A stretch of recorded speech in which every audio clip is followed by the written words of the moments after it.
السلام عليكم ورحمة الله وبركاته. موضوعا waxaynu si kooban uga hadli doonaa dad midhihii akhriska goostay.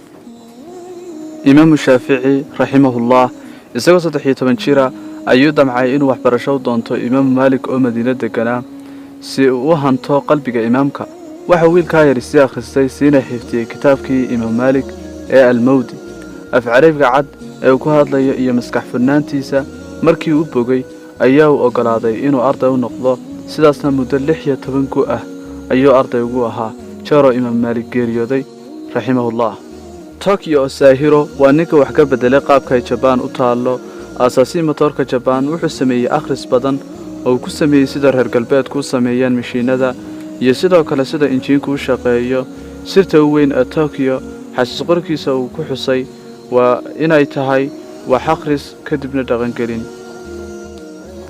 Thomas Edison sanad guuradii 10aad ee dhalashadiisa ayaa aabihii u keenay buug saynis ah oo ka hadlayay daahfuryadii u waaweynaa ee dunida laga sameeyay. waa buugga saameeyay isaga sidoo kale waxa uu garwaaqsaday in wax kale oo iyaguna badan muhiimadooduna aanay yarayn oo nolosha daruuri u ahi inay maqan yihiin. waa halka uu ka bilaabay geedi socodkii hal curuneed.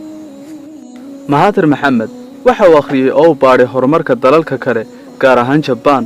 baarideed kadib waxa uu haddana darsay dalkiisa iyo xaaladda dadkiisa 1970kii isagoo dhalinyaro ah ayuu soo saaray buuggiisii u horeeyay.